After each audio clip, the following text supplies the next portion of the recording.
The focus of the discussion will receive an overview of 4 community-led housing projects in London. We'll aim to understand their advantages and disadvantages and where further support or a different approach is needed to facilitate community-led models in London. Thank you. Great. And can I now welcome our guests? Who we have here is we have Tom Chance, who is the Grants and Development Manager from the National Community Land Trust Network. We have Maria Brenton, who is from a project in Barnet, the Older Women's Co-Housing Project. We have Calum Green, who is the Communities and Campaigns Director for the London Community Land Trust and for Citizens UK. We have Alex Smith, who is the Chair of the Camley Street Neighbourhood Forum, is that correct? And also the Community Land Trust that's aiming to be set up there. And Ruth, Moulton and Tony Wood, who both come from the St Anne's Redevelopment Trust in Haringey. So we'll get on to discussing your issues now. Thank you very, very much for coming. So each of you have a project that's at various different stages of inception, completion, or being proposed. So can I start with maybe Calum? And ask you, can you give us a very short, but as complete as you like, overview of your community-led housing project, why you're pursuing it, what happened, what obstacles there were, how you overcome them? Sure. So as Sean said, my name's Calum. I'm co-director of London Community Land Trust and also work for Citizens UK. So I'm feeling quite good at the moment because our first residents moved into St Clement's, just kind of basically as we speak, which is our first site in East London, and was put out to tender by the GLA back in 2011-12. Our model is that we sell permanently affordable homes linked to local incomes, so you can guarantee that someone on an average income in the local area can afford to buy one of the homes. At St Clement's, that means a 1-bed for 130,000, a 2-bed for 182,000, and a 3-bed for 235,000, which compared to the private ones is about a third of the market rate, and would probably be a bit more now because incomes have gone up. What that means is a bunch of people who wouldn't be able to buy their own home and actually are struggling or wouldn't be able to even rent privately in the local area are able to buy a home and maintain the roots they've got in the area. The people that have got hold of those homes are people who are both in housing needs and can afford the mortgage, but also have a really strong relationship with Tower Hamlets. So a lot of them have lived there for decades, and we went through a various kind of series of criteria, things like, you know, my nan lives down the road and looks after my kids when I go to work. That's of value, and therefore being able to stay in the local area is particularly important for someone with that kind of dynamic, rather than just purely based on housing need and whether you can afford a mortgage or afford the mortgage payments on a monthly basis. In terms of what's next, there's a planning application going in Lewisham in the autumn for another site. There's 2 models of how we get these homes built. One is the one at St Clement's, which is where someone else is building the homes, and as part of the affordable housing requirement, some of those homes are community land trust homes. And the second model is someone sells us land, often at a nominal rate, and we build 100% affordable housing on it. And it's that second one, which is what we're doing in Lewisham, with the help of Lewisham Council on an estate down there at Sydenham. Russ. Not Russ. That's not yours, that's a different one. Although it's confusing because Russ is a member of Lewisham Citizens, yes, which is who we're working with. So okay. I spent a lot of time with Kareem and kind of plans together and talking with Lewisham Council, but Russ's Church Grove site and our site is Brasted Close. What, sorry, Brasted Close Brasted in Sydenham. Different areas. I live very near there. So. Yeah, so it's off peak. Sign up. It's off Peak Hill. We've not done allocations yet, so we'll talk. Can we not have an allocations discussion about whether Tom can move into your next scheme, please?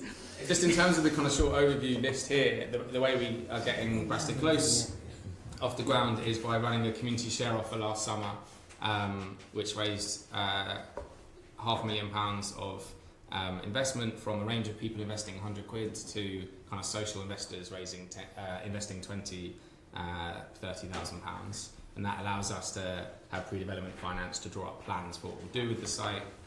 Once we get planning permission, we go out for development finance, and we've already got 2 or 3 people interested in providing that. So that's the kind of first site and second. And then there are sites identified in Croydon, Peckham and Redbridge, and campaigns to get further sites in Lambeth and Greenwich. And really, the way it works is, while we started as East London Community Land Trust and were very much based in Tower Hamlets, Lewisham citizens said, you took 4 or 5 years to set your thing up, we don't really want to do that again, and we like your model. Can you change your name, change your remit, and come down and work with us? So that's the way it works in terms of our model. Is if a local group wants to do this thing, they can invite us down and we'll have a conversation about whether you want to work with them on it. And they all choose things like who the architects are, where the site is in conjunction with whoever the landowner might be.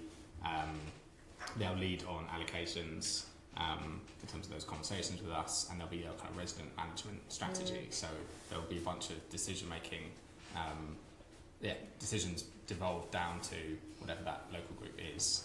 But we've got the model, and we'll look to raise the finance, and we've got the kind of governance structures. In terms of our governance structure, it's the kind of classic a third, 1/3 now residents, 1/3 local community representatives, and 1/3 stakeholders, experts who we need to run the organisation. And I think kind of lessons learned from what we've done so far, I think, well, one is to have the local community group client side. If you want to have community-led housing involved in any site and you're going to release it as a public landowner, rather than saying you, community group with very little resource, compete over the course of months or years for this site, you could have the local community group come on side of the public landowner and say, well, you guys may want to compete for it, and whoever picks them will be the community who live here, who have already invested in the area in terms of their time and energy. Whereas at St Clement's there was a process of bidding over the course of a year to try and get hold of it, and we ultimately lost. It was only through the kind of broad support in the area for it that Galliford Try, the successful bidder, was asked to work with us on it.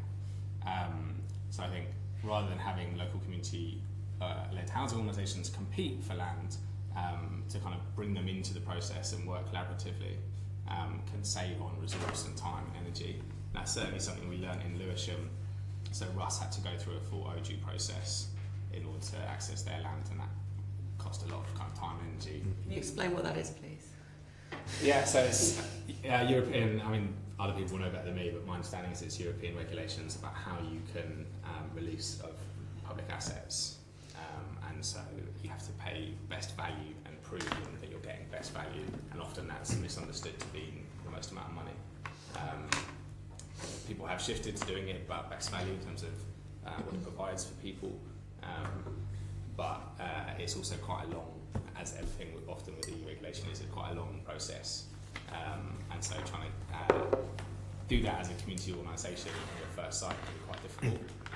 So that's kind of one lesson learned, is certainly, try and get people to collaborate and have the community housing organisation client side, or on the side of the local authority if you were to be releasing land, or the GLA if you were to be releasing land. The other is we often have conversations with public landowners about the worst sites. So the best sites can be sold for money, or you have registered providers interested, but often there's a very difficult backland site, and that those are the ones where the focus comes from public landowner, where they say, well, I can't really do anything with this land otherwise. And we're happy to have those conversations, but there's a kind of difficulty of getting organisations with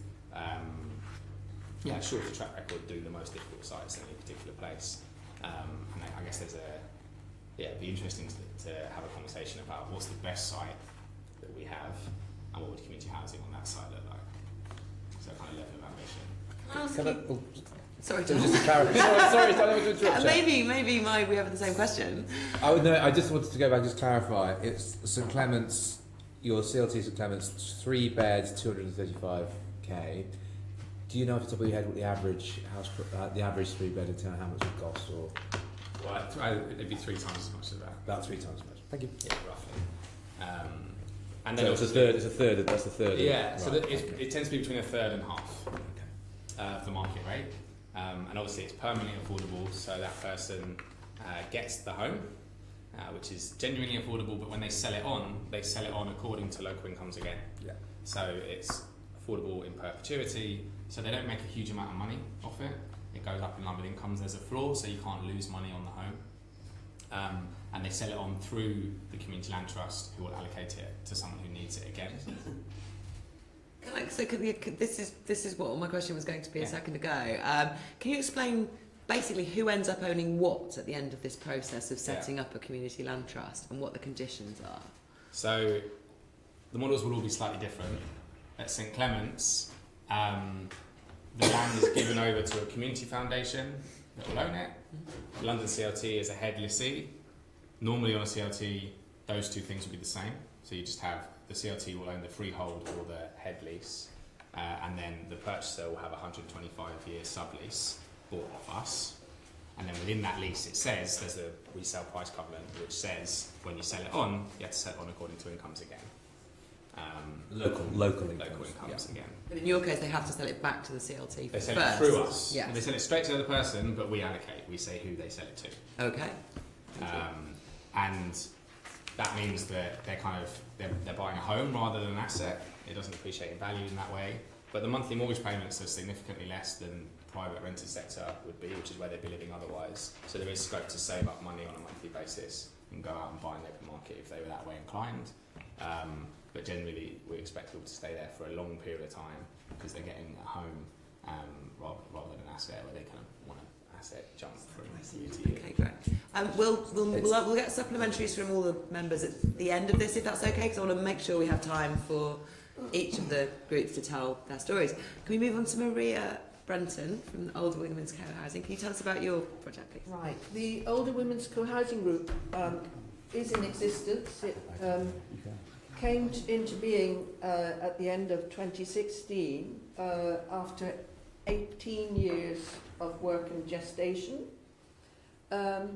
It's a co-housing community, and although it's had many of the same energies and motivations as community land trusts, etc., it's much smaller in scale and is geared to really being an old-fashioned community based on mutuality and neighbourliness, particularly for this group of this demographic who are older women. It's the first senior co-housing community in the country, and at the moment it's the only one. There are something like 12 groups trying to establish senior co-housing communities around the UK. It's purpose-built 25 self-contained flats with shared facilities, and it is totally self-managed by the group of women themselves. They had an influence on the design and were involved each month with the build, the site committee meetings, etc., and had a lot of input to what is rather a beautiful building and is winning awards all around the place.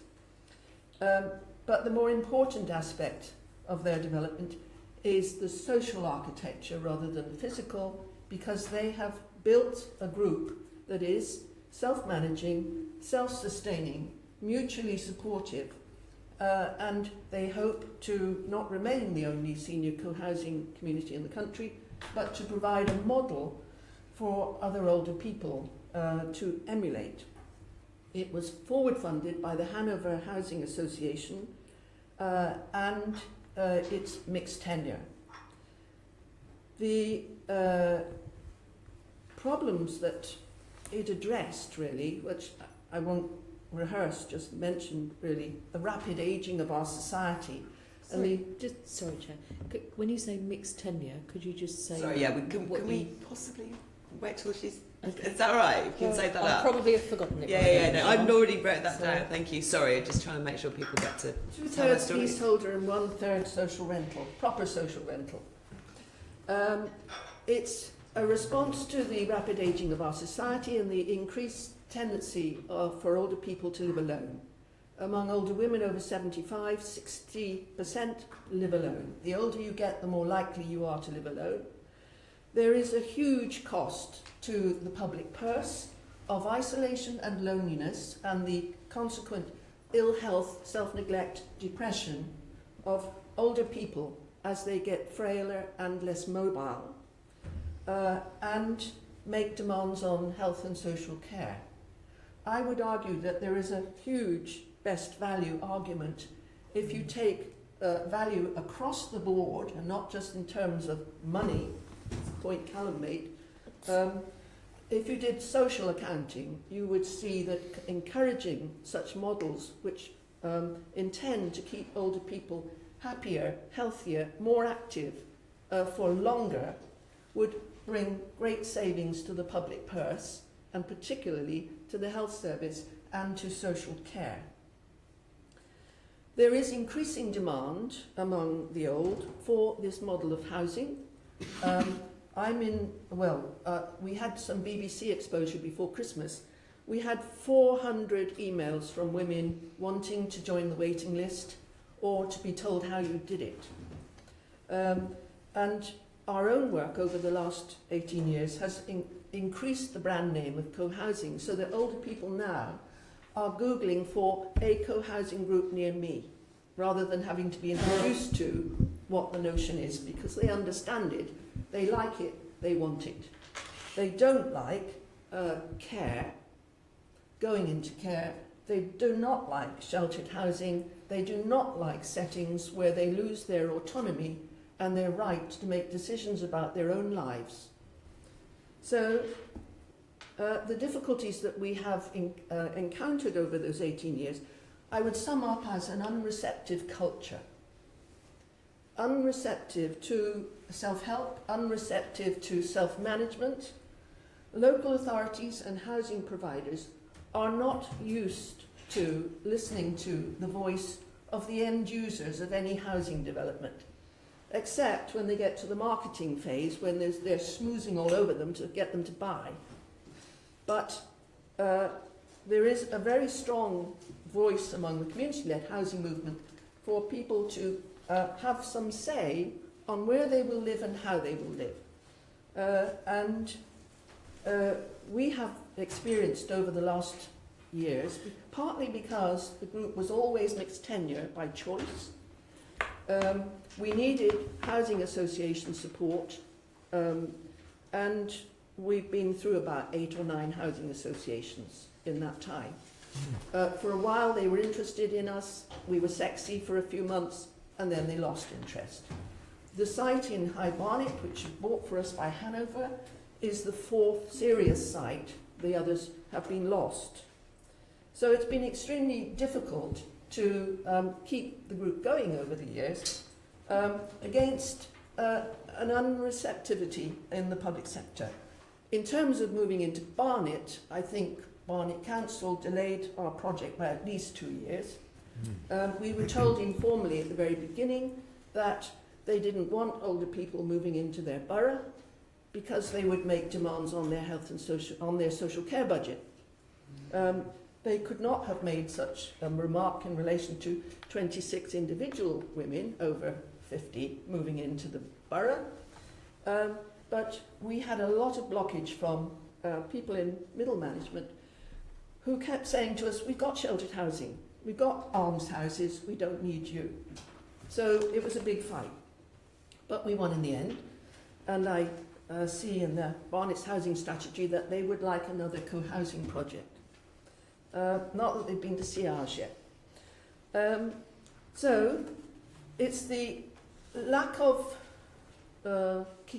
keeping pace in the housing sector with the wishes and preferences of people that I'm talking about. So what do we need? We need more infrastructure support for groups like us. I based this model on research that I did in the Netherlands. This model has been established in the Netherlands for 3 decades, encouraged by central government and facilitated by local authorities and housing associations on the grounds that it would address their ageing problem. It would keep people, older people, healthier, fitter, happier and more active. There grew an infrastructure of support in Holland. You could go to adult education classes on how to live in a group and take decisions and deal with conflict, for instance. Housing associations were very ready to work with people rather than for them. A big contrast to the very top-down culture of many housing associations in this country. There is seed corn funding in the Netherlands it's got two motivations. One is to reduce the uniformity of the volume builders, plastering little boxes all over the land. So it's to encourage small builders and developers. It's also to encourage small groups. And you can get a seed corn grant to get, for instance, as a small group that I heard about with a whole collection of families with people in them who'd had a stroke.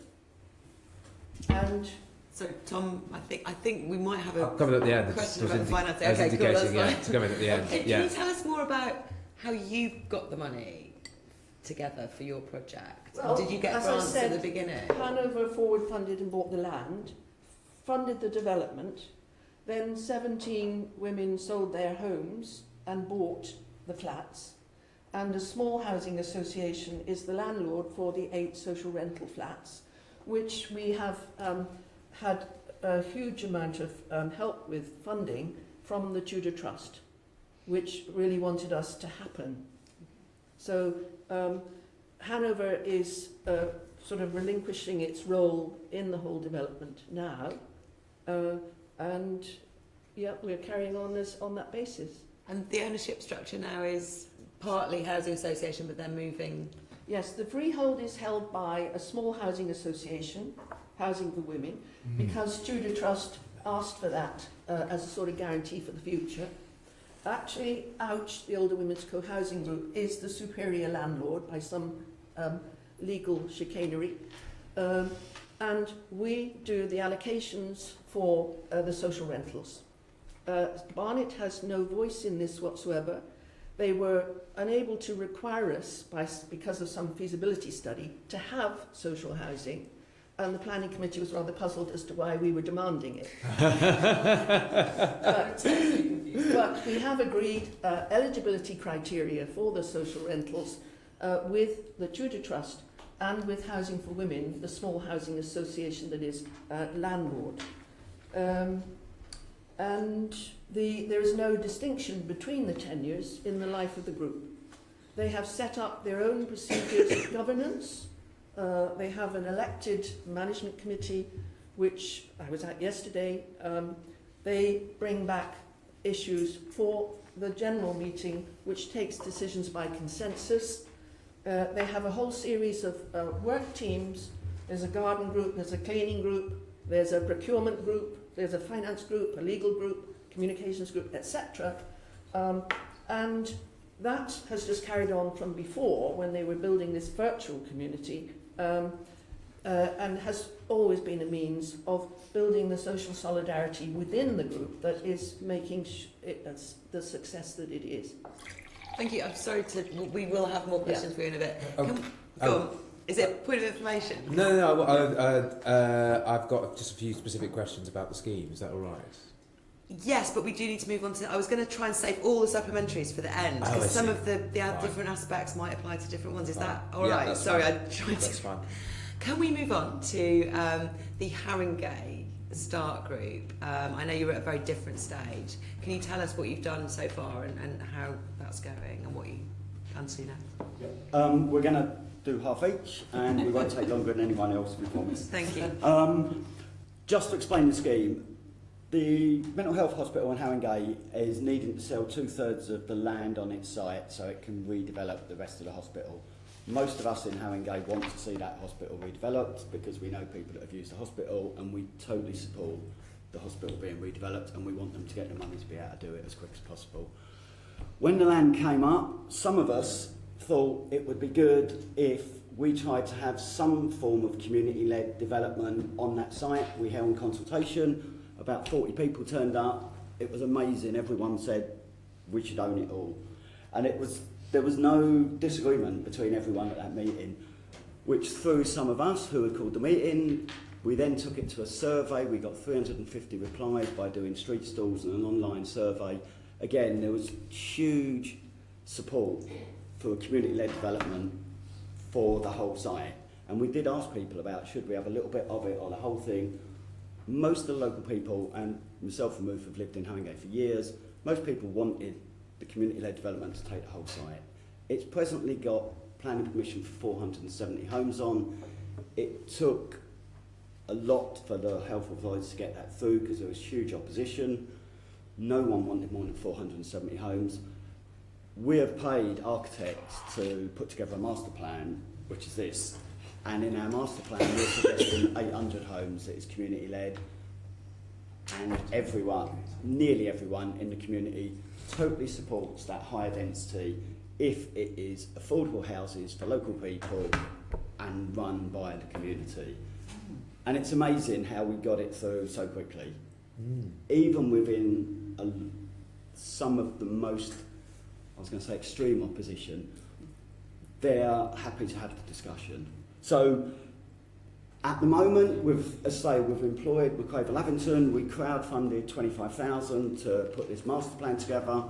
We've had a development manager cost all our plans, which we're now looking at with other people. We've employed a large firm of solicitors. We've employed a development manager. We know that as community organisers, activists, local people, we don't have the skills to do this. We know we use people that have those skills, but our aim is working with people that have those skills to get this together. There's a load of other things I could do, but I know people want to keep it fairly quick. Lessons learned.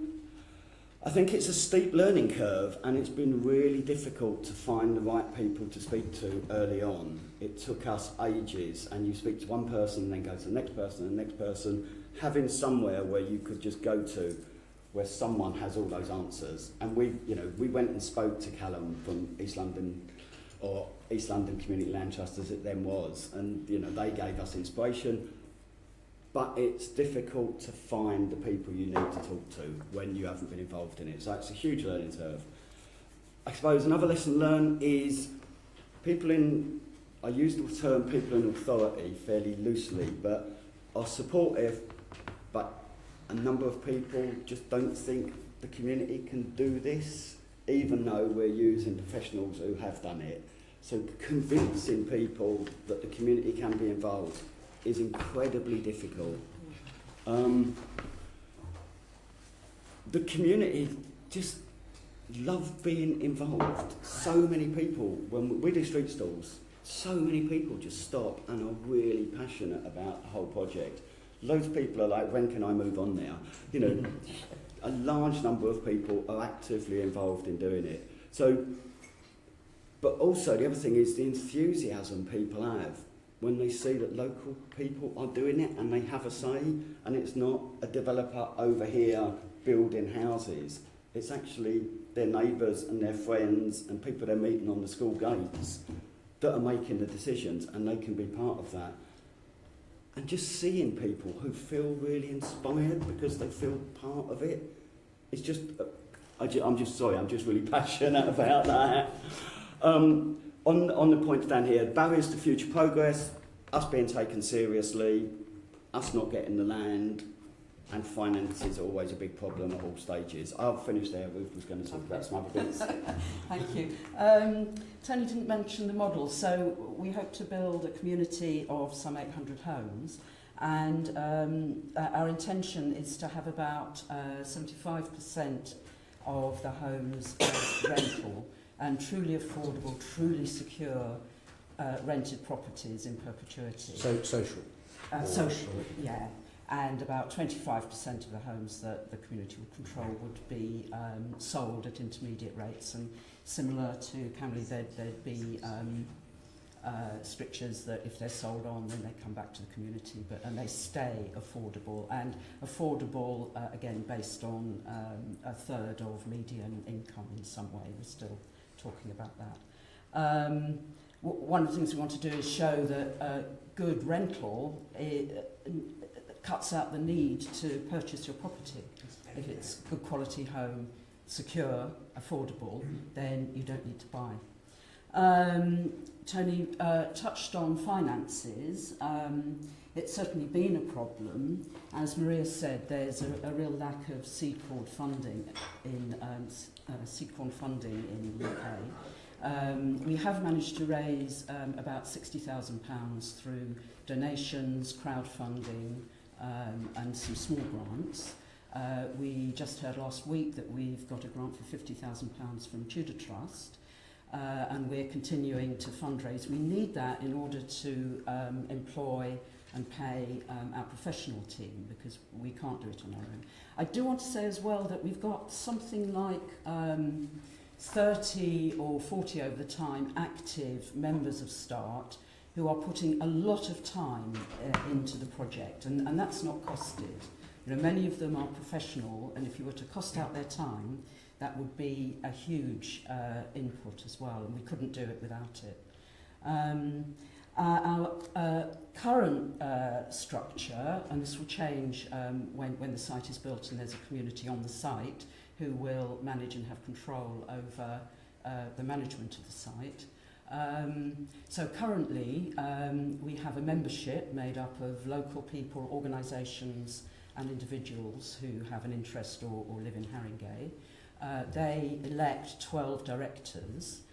We have all our meetings are open and we publicise them on our website. We encourage members of the public, of the local community to come and join us. So we have a lot of subgroups working. They bring decisions to directors' meetings that happen fortnightly. Again, we reach decisions through consensus.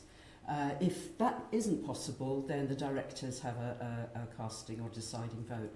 Since I've been involved, we've never had to action that. And then, of course, directors can make decisions outside of that. I think that's all I wanted to say on...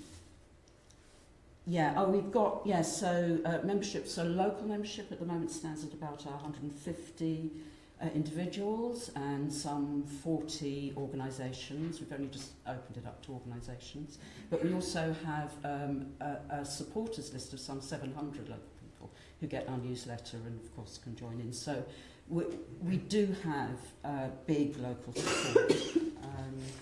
We're also keeping our governance under review because, this is part of the learning curve, is how do you run an organisation that's truly community-led. Have you told us about the land and how you plan to get hold of it? Yes. So the land is the hospital land. I mean, that's how we came together. We think it's probably going on the market early next year, and at the moment we've been in talks with the GLA because we feel that the best way to do this is for the GLA to acquire the land and then work with us in some way or another to build out the community and develop our plans. Is that... Okay, we'll probably have some further questions for you later. Can we move on to Alex from Camley Street? Again, yours is an early stage project, but yes, I don't know. I've sent these. I don't know if the committee has got a copy of this that I can refer to this as we go through. The Camley Street Sustainability Zone. It's a CLT, and the structure is a company limited by guarantee. So it's a non-profit company limited by guarantee structure. It's fairly unique in listening to the other models that we've heard here, in that it's a project run jointly between the residents in the area and the businesses in the area.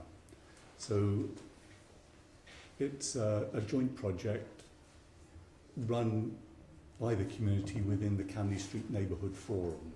So we've got, in effect, two projects running. First of all, the neighbourhood plan being run by the Camley Street Neighbourhood Forum, and secondly, the development project, Camley Street Sustainability Zone.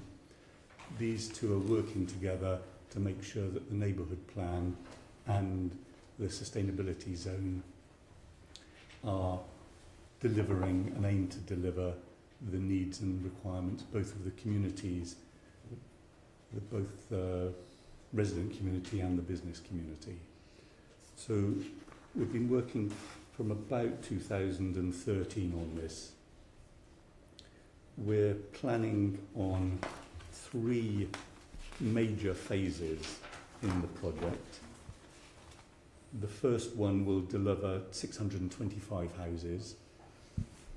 After all 3 phases are built, we're planning on 950 houses on site, plus 20,000 square metres of affordable light industrial space. All of the houses will be for rent at approximately London living rent levels, and all of the space will be given over to essential businesses serving the needs of central London, including rehousing the 500 jobs that are on the area at present. Can you tell us where it is and how big the site is at the moment and what's on the site at the moment? Because that is, I think, the question we all have now. Natural park. That's the only bit I know. Yes, about. it's not on the natural park at Camley Street, No. is it? That'd be So controversial. if you look at the front page here, the Camley Street Natural Park is the green bit right at the bottom of the page. The first phase is the orange sections to the north. So Camley Street goes north from the natural park, goes over the canal. You can see the canal there. There's the huge Argent site to the right-hand side. So the big King's Cross development site, Argent with Granary Square, and that big is right adjacent to us. And it's about a 3.5 hectare site there. So we've got a great team of professionals working on this. We've got letters of interest from 2 funders to fund all of this. It would be a long-term funding. It would be pension companies funding it over a 50-year period. Camden Council, who own the freehold, would retain the freehold. And within the model that AECOM, there's a company, AECOM, they're the largest property consultants in the world. They built us a financial model to model the finances of this. Camden would receive £148 million for the use of this land over a period of time, which is equivalent to £94 million net present value. So there's no money coming in from government at all. Camden would get a very substantial income or sum from this, as well as retaining the freehold. As you can see, it's called a sustainability zone. It's called a sustainability zone because of the 4 foundational elements of sustainability that would be incorporated into this. The financial model, it's a long-term sustainable financial model. The governance structure is open and accountable. So that's, governance is an essential element of sustainability. The environmental would be incorporated into this. We've got big gardens in the area. The construction would be passive house or thereabouts. The construction would be cross-laminate timber to embed lots of carbon. And most importantly, in my view, the community, the 4th foundational element of the community of sustainability is the community. The community, both the businesses and the residents, who are very, very keen on, as we've heard from Tony, the support that you get for these sorts of projects within the community is amazing. So all of the community is very much engaged with this process. It would be a development that's built with the community, not for the community, as Tony said. There's a lot of support for it, and we've got to a stage now with Camden, so it persuading Camden to release, or not release, but to sell us a lease on the land is where we're at. We had some very good engagement with them until about beginning of 2016. They then got a property consultant company in Lambert Smith Hampton, who are supposed to report at the beginning of this year on what to do with the sites that Camden has got in the borough that they're considering how to use. Lambert Smith Hampton, my understanding is that they've got 6 potential disposal models for this site, 2 of which are CLT would fit within to some degree. But while Lambert Smith Hampton are doing their review, Camden has said they're refusing to speak to us. So we've been sort of batting up against a brick wall with Camden now for over a year and a half. Lambert Smith Hampton was supposed to report at the beginning of this year. It's been postponed once, it's been postponed twice, it's been postponed 3 times, and now they're not expected to report till the middle of summer. So that's our position. Thank you very much, everybody. Okay, so I bet you all have loads of questions now. I saw Leonie first. Okay, in which case I did. No, Tom is next. Sorry, David. Tom is not one of the projects. He's the expert. We're going to ask for an overview in a moment.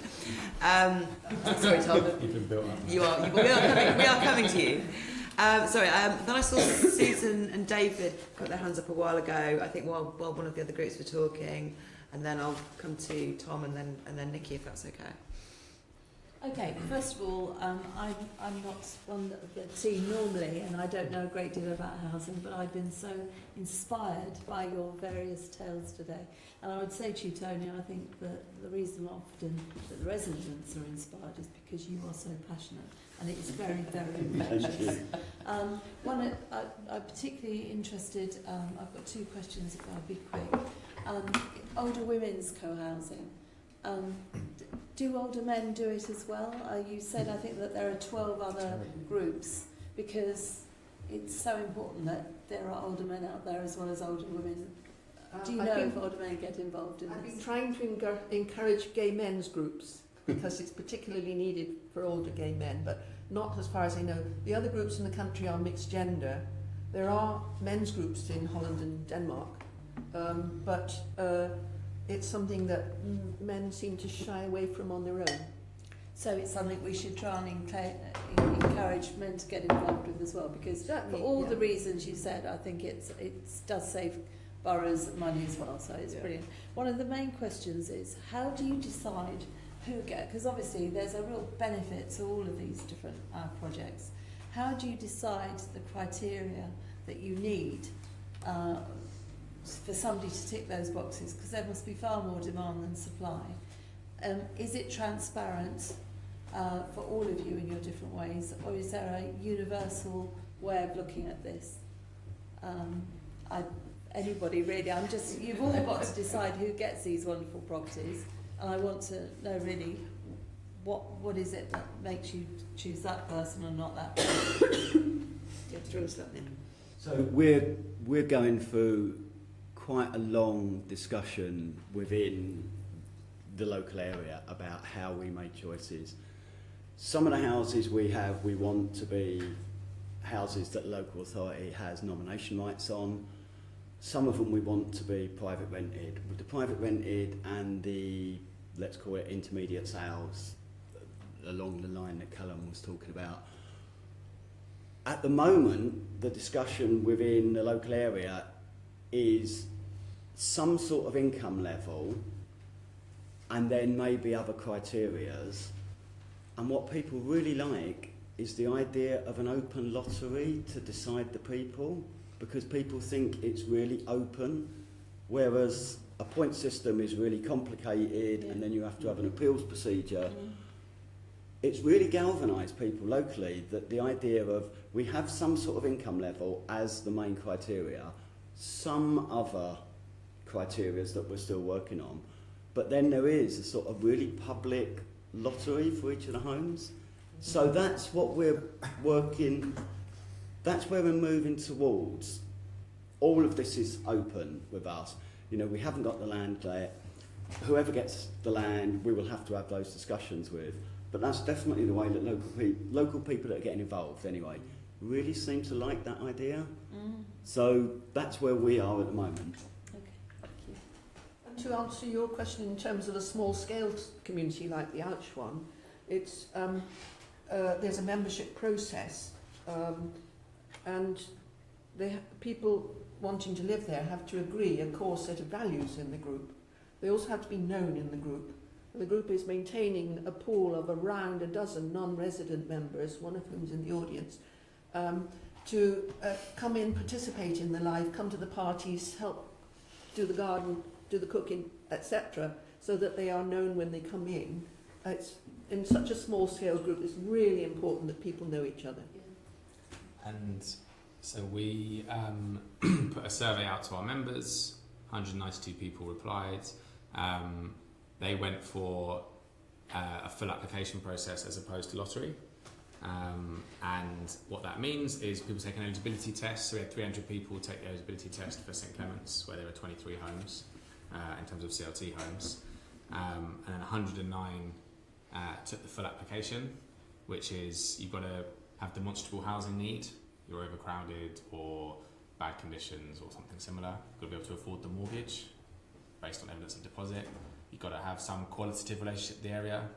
So I mentioned the example before of your nan looking after your kid when you go to work. You have to have a quantitative relationship. You've got to live there for 5, 6, 7 years, and you've got at the end you've got to sign up to be a member of London CLT and agree the values, as Maria's just said. So that then goes into an IC system, and the points came out the other end, and then we scrutinised it and went through, and we were quite clear that we wanted to be able to, according to what the members have said, these are the 23 households that need these homes most. But do you mind? What happens if 40 families absolutely have got the same points because they're all really in need of these properties? Yeah, they all. Who decides which 23 are? So all of them did differ. There were no, because it went down to, it was out of 100 and it went down to 0.1. So all of them did have different, but there's a membership manager who runs through it, and then a director checks, and then there's a panel of board members that come and scrutinise it.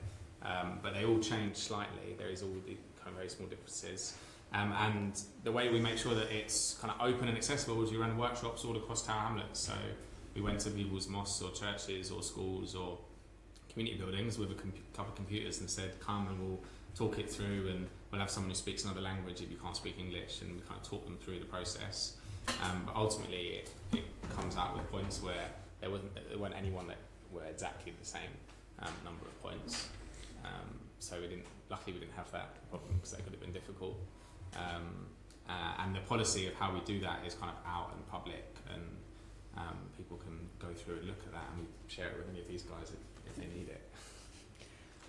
David, do you have some questions? Yeah, thanks all for coming and sharing what's going on. It's astounding the low cost that it shows it is possible what to do, but which is fantastic.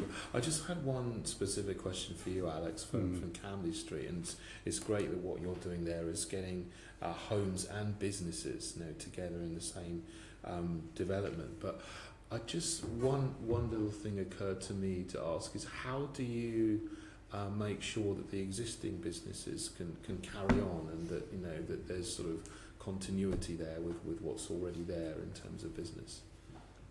I mean, so when the development's done and it's being done, obviously there's some kind of building needs to go on. I mean, what happens to the businesses then? I mean, do the same businesses come back, or they different businesses? They don't leave.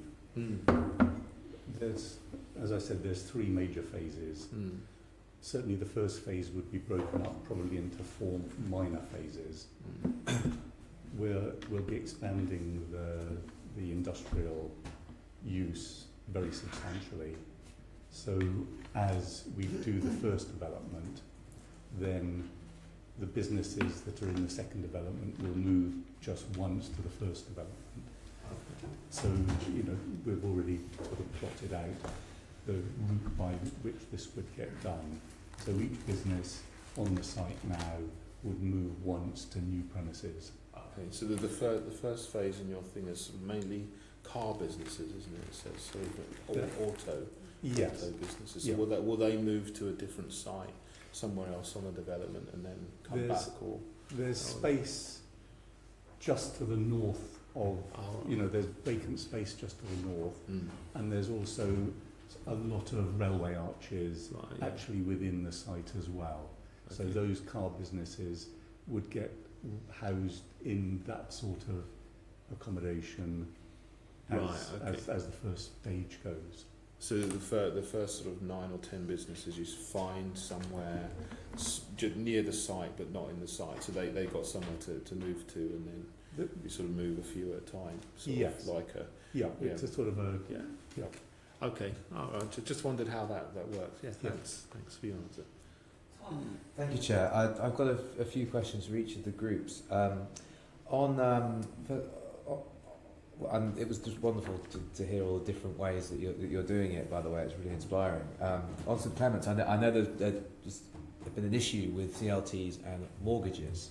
And I did meet with Nationwide, and they said that they'd come up with a specific mortgage which hopefully would be transferable to different schemes. Will that also apply, would be available on the other scheme that you're developing in Lewisham? Yeah, so it's Ecology, Nationwide and Parity. Because the bank computers can't cope with the idea that house prices don't go up. Yeah. So what Nationwide have agreed to do is identify one branch where they brief everyone in there, so there's no computers, there's no thing, and everyone can go and they know, okay, that we may get this particular kind of people coming in and asking for a mortgage. That's excellent. And this question actually doesn't just apply to your scheme, but you talked about your application process and how allocations are done. When we do, for example, here job interviews, in order to avoid any kind of unconscious or conscious bias, it's all done. You won't be able to tell, for example, the race and even the gender of the person that's applying. Do you similarly do that to make sure that there's no unconscious bias, for example? No.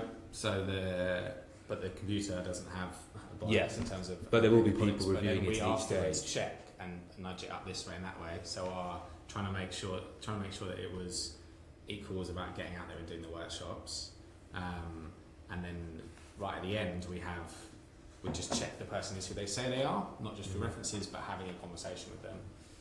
But given that the base number that's allocated is done by a computer, we then feel the need to run through and take the detail. It's just, it's obviously not suggesting there be sort of any sort of overt racism, but any kind of self-selecting community that kind of issue can. Yeah, and it was the first time we've done it, right? So I think there's going to be a review over the summer about how we want to do it better. But we're keen that we make sure that we keep hold in quite some detail about the allocations. On the co-housing scheme, I've got a few questions on that. And it seems to be as well that there'd be benefits in terms of, for example, a scheme like this with maybe older LGBT people, because often, there's a problem when older LGBT people are going into residential care, having to go back into the closet. And actually, if there was an alternative like this, whereas there was a scheme where they would be able to, people would be able to live with like-minded people or whatever, I mean, that would seem to be quite a positive thing for people socially. There are some LGBT groups in the pipeline. Fantastic. Yeah. I know there's Tonic Housing, which is they're very good, but I don't think they're a community land trust, but yeah. Is the sort of scheme that you've got, is it necessarily small? Would it, for example, not work with 800 homes? Is there a sort of size? The whole point is mutuality and neighbourliness. Yeah. Where there are larger co-housing communities in other countries, they segment them. So there are families around a shared kitchen and a place to eat, like around a staircase. So they're in smaller units, because making decisions are over 50 adults, I mean, you just wouldn't bother. It's chaos. And also, I suppose one of the benefits as well is downsizing. We did sort of work on older people's housing in the past, and one of the big advantages of people moving into sort of specialised housing is that you end up with a 5-bedroom house being freed up. Would you say that's another benefit of people moving in? Absolutely. Quite a number of the Arch women have downsized. I mean, they were kind of capital rich but cash poor.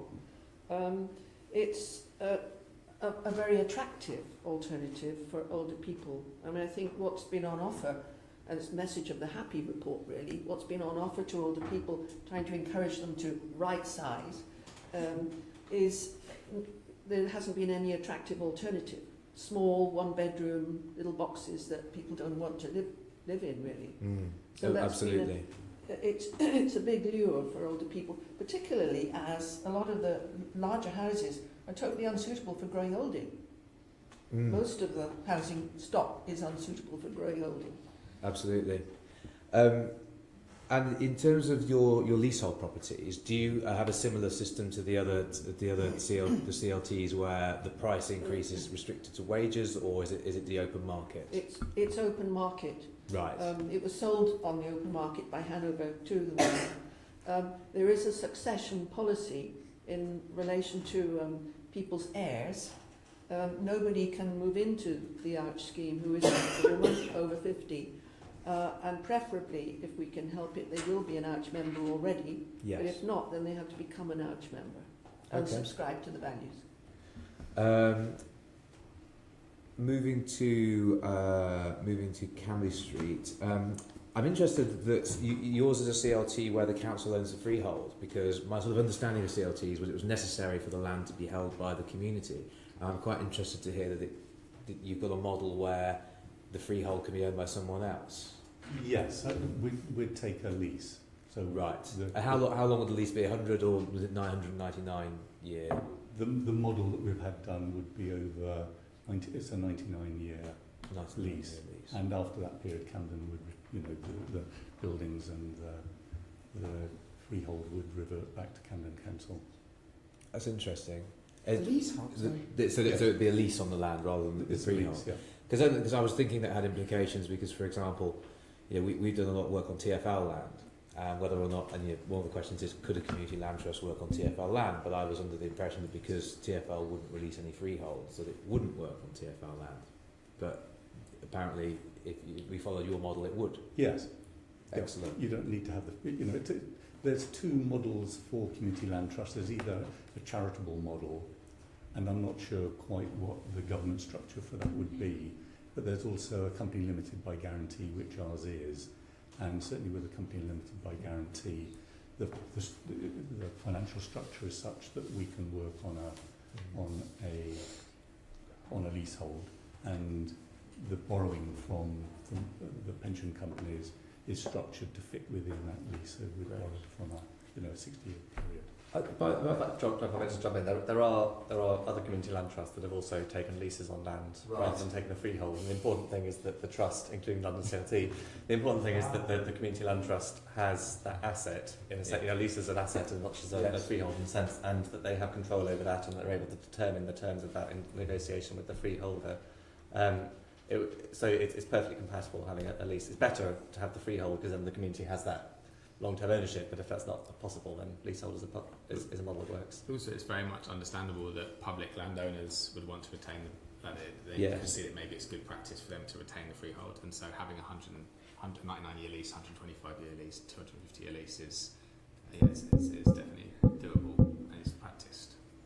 And out of interest, are you in any way involved with the Camden High Line idea?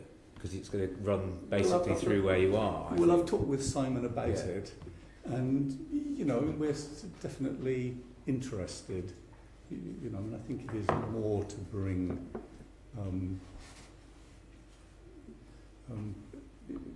sort of passageways between Camden Lock and the King's Cross area. But certainly we're very interested in it, and it's a lot better than the spur line linking HS2 and HS1, which was planned for that originally. So everything's a fairly difficult project, especially making it safe and accessible all the way down it. But no, we're interested. And finally, I've got a question for St Anne's. In terms of, say, the GLA buying the land, would the GLA get its money back, or would the GLA have to accept that it's doing something for the social good? I think we're open to looking at different models. Right. We'd be open to discussion, and I think we envisage that there are a number of different models that could be taken up there. Thank you. Nikki, your question. Yes, I just want to reiterate what other people have said, because it was really inspiring. And what's so good is, as having talked about community land trust and community ownership, for so long. It's great to see it's no longer embryonic. You know, it's really there. It's good. It's really good. Maria, we were talking about co-housing, and before the GLA was here, weren't we? But I just wondered. We had a planning committee last week on family-friendly housing, and listening to you, it struck me that it would work very well for certain kinds of families. And I just wondered whether you knew about models elsewhere, obviously not here yet, that we could pick up on. There are about 20 family-based co-housing communities in the UK. Oh, in the UK? Already, yes. Oh. I mean, there's one down near Lewes, there's one in Stroud, there's one in Lancaster, one in Leeds, all various sizes and different models, but very much intergenerational. Great, brilliant. Yes. And also, on the downsizing, it struck me that a lot of people don't downsize because they can't find anything in their local area. Now, your group have come from all over, presumably, because you've been looking for sites for years. But do you think it could work, going to a local authority, a group of people in an area going to a local authority and saying, look, we'd all move out, and release these sites, these homes, if we could move into that site kind of thing? Can you imagine that happening? Yes. Has that ever happened anywhere? It's happened in other countries, hasn't happened here yet. Which other countries? Holland, Denmark, Sweden, Germany, Italy. So the people are local, they stay within their community? Yes. But, I mean, there is a co-housing group in Lewisham, and I think Lewisham Council is quite sort of helpful to the idea. There's the Featherstone group, which is in progress, and they are people locally. We happen to start from London-based networks of older women, so they came from at least 12 different boroughs, which is one reason why, having a neighbourhood referendum and that kind of route to neighbourhood planning wasn't suitable for a group like us. And local authorities in London are really very tribal. They don't want you coming into their patch from another borough on the whole. And that's the message we got, loud and clear. But, eventually we overcame it. But it is perfectly possible to do it locally if there's a bit of land. I live in Hammersmith and Fulham, and there's not really any land. So older people have to, people who want to go into this, and they want it enough, they have to move, sadly. I get it.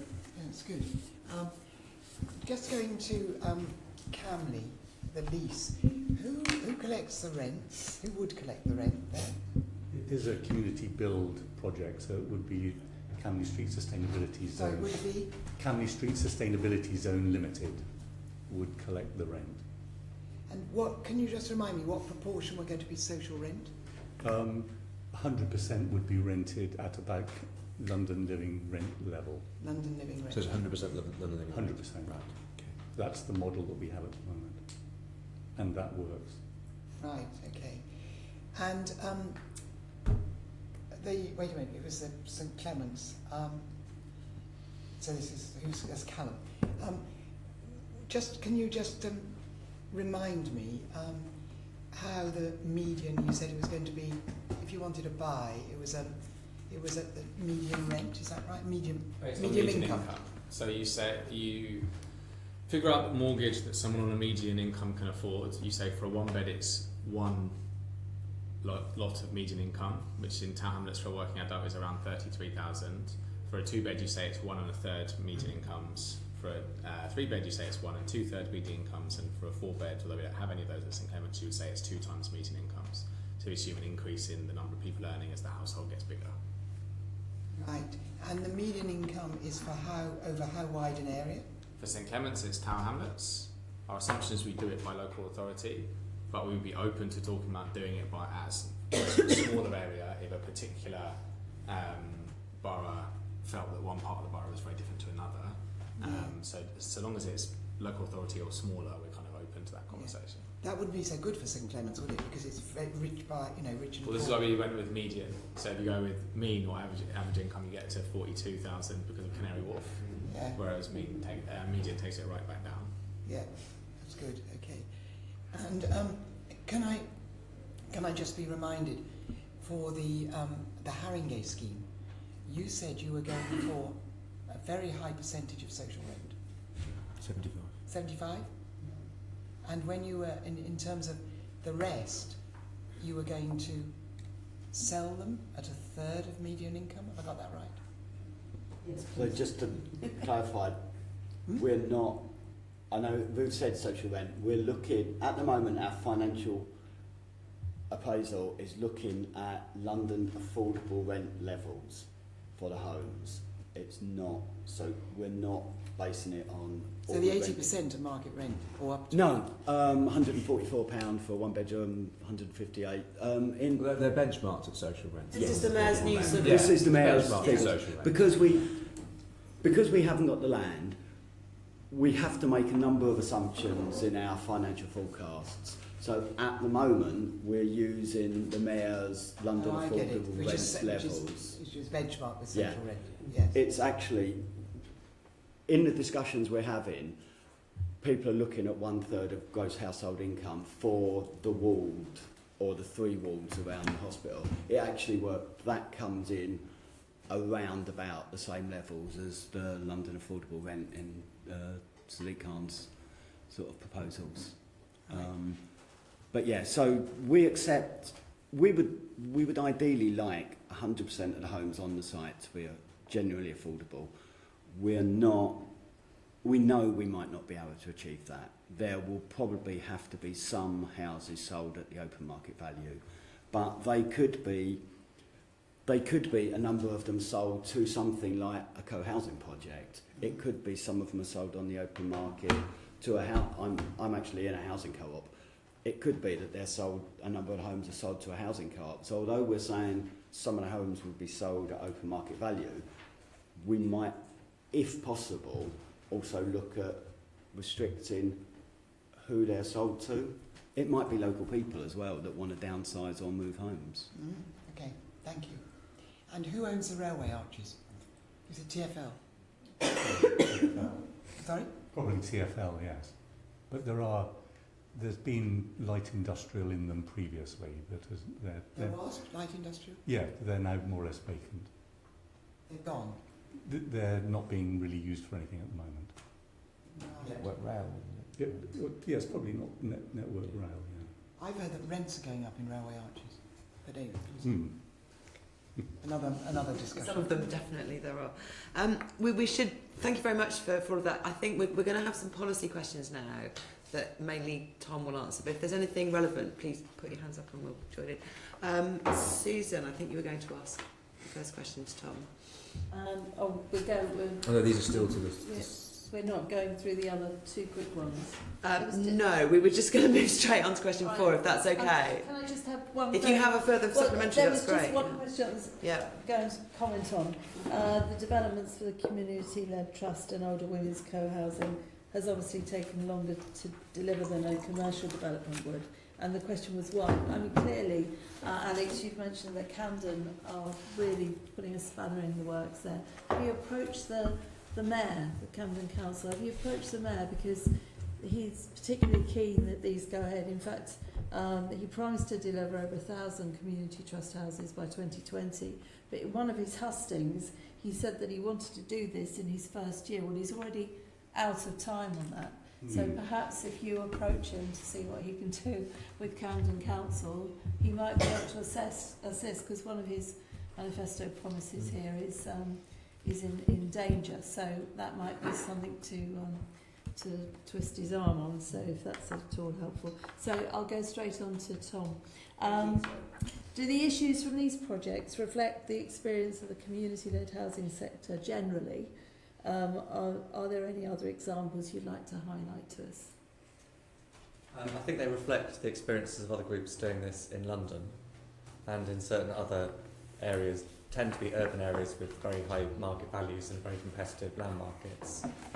There's been a much stronger growth of community-led housing in other parts of the country where the circumstances are a bit more favourable, and also where there's better support infrastructure in place. So particularly, for example, the southwest of England, Cornwall, Devon, Dorset, up toward Wiltshire, parts of East Anglia, where we have umbrella organisations to support groups to provide what Tony referred to earlier as the sort of holding our hand through the whole process, where local authority culture is a bit more supportive of it, sometimes, not always, and also where land is easier to get hold of because you can get hold of what are called rural exception sites, which is a policy that doesn't really apply in London.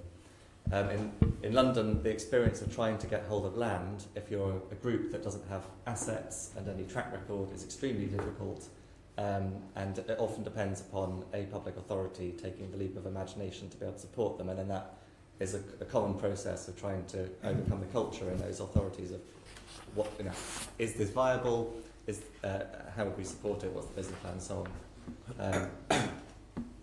Do you take anything from the other big cities, Manchester, etc.? Do they have exactly the same problems as London because of land prices and not the hand-holding aspect? The different cities in the UK have very, very different circumstances. I mean, last year I was doing some work on this and talking with authorities in Gateshead and Newcastle and places where they have negative land values and they have difficulty making a market sector scheme stack up. In Liverpool, there's been a lot of growth, and in Middlesbrough, starting from empty homes and trying to stop street clearances and demolitions and instead renovate those properties and bring them into use. Probably the most comparable place where there's been real movement is Bristol, where there's a number of established community land trusts and co-housing groups already who have completed schemes in and around the Bristol area, and others that are coming through with schemes, and the council has now become very supportive of this, is working with the local sector to try to set up an enabling hub for the city, which may also expand out to the Bristol city region, and is looking at its own sites. It's looking at a variety of ways of trying to be genuinely supportive of this, to see it as part of the housing market in Bristol, that alongside private development, housing association development, the council's own company, that this community-led sector can add to the market. Thank you. Yeah, I'll just carry on asking you, Tom. What needs to be in place in order to make the types of models that we've heard about today work? I mean, I'm particularly thinking about governance structures and access to finance and access to land, which is something that we've heard are necessary. So we at the National Community Land Trust Network, and also the other national bodies, so the UK Co-Housing Network and the Confederation of Cooperative Housing, the sort of three main bodies representing particular approaches, along with others like Locality who are sort of in this space, have done a lot of work looking from when you first form a group through to people living there and all the different barriers along the way, and there are lots, as there are with any other sort of housing development. It's no housing development is straightforward. I'd say the main thing is to have a good local enabling organisation, a hub that understands the local market, that has connections with the other local stakeholders like housing associations that operate in the area, local authorities, potentially other public landowners and maybe even private landowners, builders and so on, that they can provide a function to support groups to go through this process, to learn what's possible, to understand what these different concepts of co-housing and cooperatives and community land trusts are and how you can combine them and so on. That's an absolutely crucial element that we're working to try to put in place across the country, and we might talk about a bit in relation to London, where the GLA is now supporting that. Early seed corn finance has been mentioned. Some of it exists, so if you're a community land trust, we can provide some technical support and then £4,000 in a grant. Locality operate a system where you can get some grants. There are bits and bobs of this around, but sometimes if you decide you don't want to do a community land trust, you can't get access to it, or if you're in a different part of the country, you can't get access to it. So we're trying to make sure that groups can get early stage money to get going. Then you need to investigate sites, put together a proposal to go to planning, and that can cost in London anywhere from sort of 50,000 to £500,000, depending on the complexity of your scheme. And getting access to that money is currently quite expensive. There are organisations that are set up specifically trying to provide that kind of finance, but it tends to be very expensive, and you can have things like success fees of 25% if you get planning permission. It's not always easy to get hold of that finance. Then you've got the development finance, which can be difficult if you've not got assets already. There are a number of specialist lenders in this sector, like Ecology Building Society, Triodos, Charity Bank, and so on, who would be the senior lender, who might lend maybe 70% of the cost. And then you've got to try and find somebody to bring in the remainder. Again, there are some people in this space, but that can sometimes be challenging, particularly if you're doing a very, very large scheme. Smaller schemes, you know, if you're talking a development value of a couple of million, it's not so hard to get it. But if you're doing something on the scale of Camley or Start, that's a lot of money you're trying to get someone to lend. After that point, it gets a bit easier. Then working out your long-term finance as a community enterprise, and then getting support and how you manage it all, how you deal with allocations, how you can go on to be a good landlord or what have you. You know, it's the whole other process as well. And we work as a national body with funders, with people in the finance sector, with groups, with public authorities, working with government and so on, to try to put in place all these different elements to make the whole thing work more easily.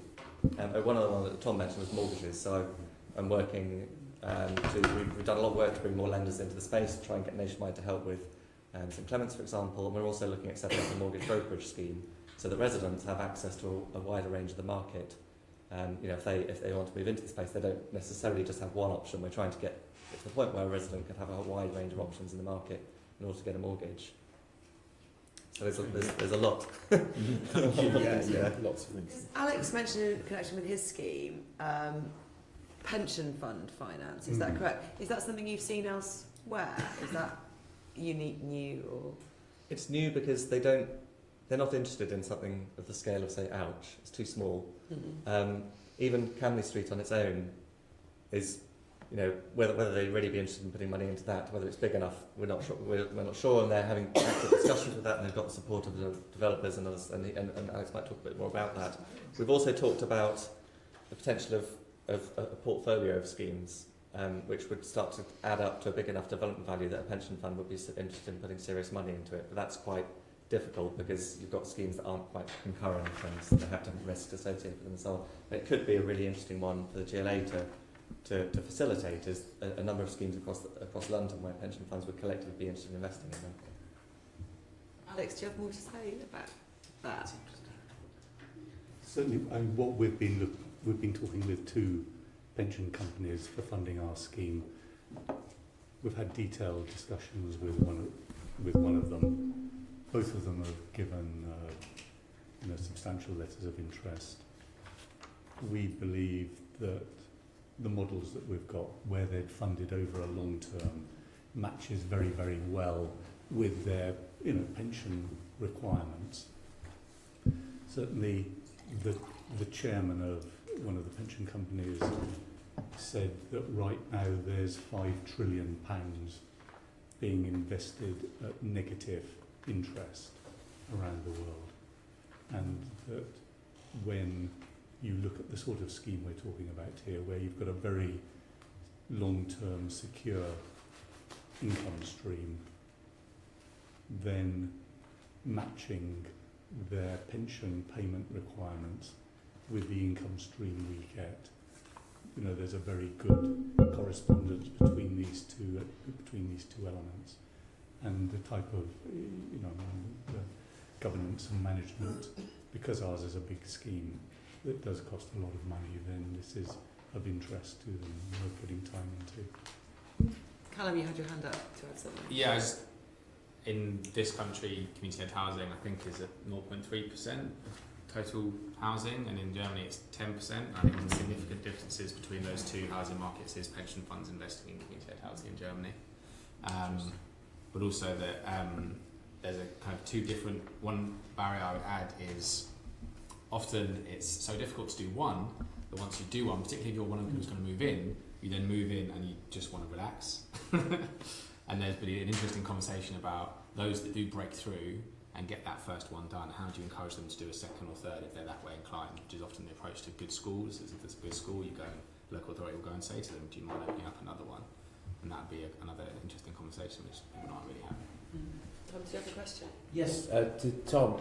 In terms of accessing funding, the Mayor obviously has his innovation scheme, which I know some CLTs have applied to. As far as I'm aware, to apply for the Affordable Homes Programme, you have to be a registered provider.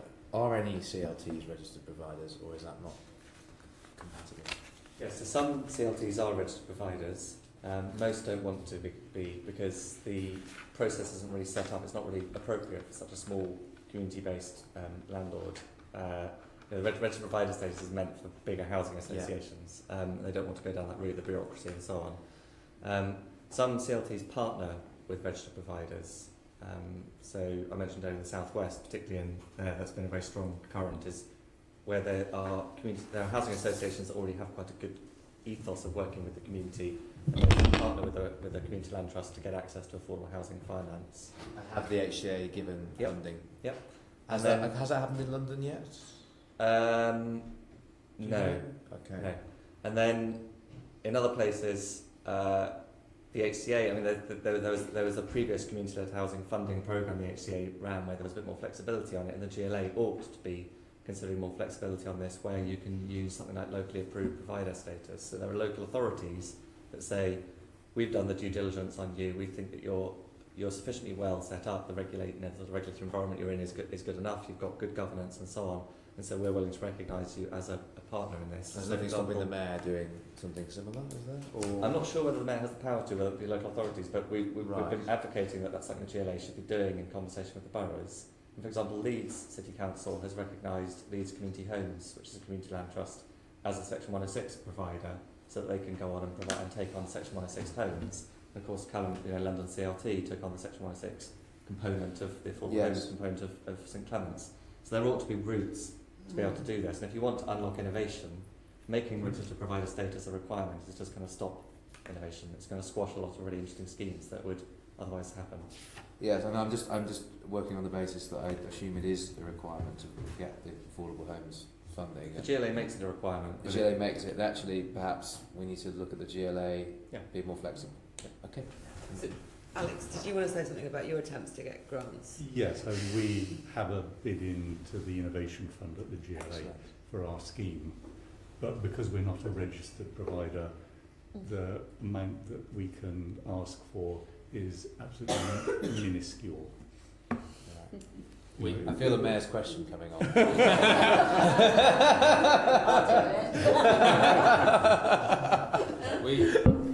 We also have a bid in, but with one which we've done in Lewisham, but also one that Southwark Council have led on, and said that then we can partner with Southwark Council on it. Which one's that? So they are doing a council house building programme. They're going to build 20 shared ownership homes on site as part of the mix, and instead of doing that, they put a bid in to instead build community land trust homes. Brilliant. And so there's interesting partnership conversation to be had about how local authorities can kind of be more proactive with some of this stuff.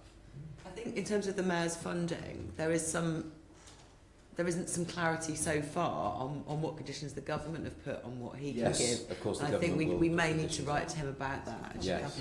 Susan, you wanted to follow up? Yeah, I mean, other than funding, which is always a problem for everything, clearly the other issue that you'll have is finding the land.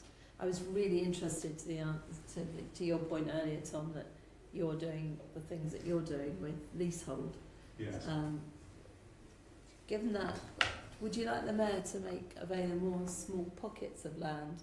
Because, I mean, there's such a housing crisis. Sometimes these things can be done on much smaller pockets of land. Well, Yes. I'll caveat it first by saying not just small sites, because there are lots of these projects that we've heard of that would work well on very large sites, and we wouldn't want the sector to be sort of pigeonholed as just kind of saying, here are the... No, I accept that. No. So given that caveat, so the GLA has a small sites initiative, and there have been discussions the whole way through the development of that community-led housing could form part of that process, that there'd be a lot of scope for TfL sites, other local authority sites to be provided for community-led housing. I think the idea would be if a particular sites were identified and then a covenant was put on them, and the process is the key thing, and that's obviously what the Small Sites Initiative is seeking to address, is the problems that public authorities that create for themselves with getting into a complete tangle over the procurement rules, best consideration rules, which are poorly understood, and there have been several examples. This is experienced by small developers as well as by community-led groups, where councils get themselves very confused about what their requirements are and how they work and how they use planning policy and so on, and they put very burdensome and unnecessary hurdles in the way of groups being able to take on sites. So through the Small Sites Initiative, there could be huge scope for it, and I've seen some of the initial sites they're looking at, and if you any of them, if you said this is for a community-led process, who's locally who could come forward and try and do it, there'd be no problem getting demand and groups coming forward to take on those sites and to drive the scheme forward, and including if it were leasehold or freehold, it shouldn't matter. Is this the TfL pilot? Yeah, the TfL pilot should definitely have some earmarked in it, and then the rest of the pipeline should as well. Lewisham is an interesting example of an authority that learned the hard way through doing Russ how not to do it. Now has worked out with Brusted Close a better way of doing it, and they've realised that it's perfectly possible. There's no legal impediment to them doing it in a way that doesn't put everyone through hundreds of thousands of pounds worth of pointless work. And that's something that we could be seeing many more public authorities coming on board with. Yeah, lovely, thank you. Susan, I think you have the next question. Oh gosh. What number are we on? 6. Oh, briefing. Yes, apologies. Right, okay. This is to Tom and Calum really. Are there any particular reasons for public subsidy to support community-led housing projects rather than social or affordable housing through council and registered provider routes? I think the question makes a mistaken assumption that there's a big difference between the two. Community-led housing could be providing social rented housing. It could be working with a registered provider. What makes community-led housing different is just that the community has a very central role in the process, and it gets to determine what its role is. It's not being told that by somebody else. So insofar as some examples we've heard of, or other groups like Brixton Green or Russ or what have you are providing social and other kinds of genuinely affordable housing, then they should get public subsidy like any other provider of that kind of housing. I think that but you've heard there are many other benefits that come through community-led housing in terms of cohesive communities, meeting the needs of groups that aren't well met by the current market, strengthening local communities where people struggle to keep up a local connection and where their nan can't look after their kid because they've had to leave. That, they have all those other sorts of benefits, and I think one of the things that we've been trying to do is to more robustly demonstrate that wider social value of community-led housing, which you don't tend to get through other sorts of approaches, and then how local authorities consider that as part of their housing strategy, or how the GLA considers it as part of its housing strategy. You're getting all that additional benefit as well, and the fact that you tend to get more homes. Yeah. London CLT had the same experience, Russ has had the same experience. They've all gone in and built considerably more homes, or planning to build considerably more homes than the local authority originally envisaged, and they get far more community support. I mean, you'll always have some opposition, but they tend to get more community support for it, and given that housing development in London is so controversial, and there can be so much opposition to things, you'd think this would be an obvious way of starting to turn that around and get more support for housing supply in London. So how would you like to see the Mayor helping more in this? I think we've got more specific things that we'll talk about later, but the key things are help with land through things like the Small Sites Initiative, not just that, but that's a good example. Helping to support an enabling hub for London so that there is that sort of one-stop shop for groups wanting to do this whole process, and also looking at ways in which it can strategically promote it through these strategies and London plan and so on. And I think also working with us on things like the mortgage market. The GLA has had a lot of discussions over the years with lenders about shared ownership, and there have been very similar issues there.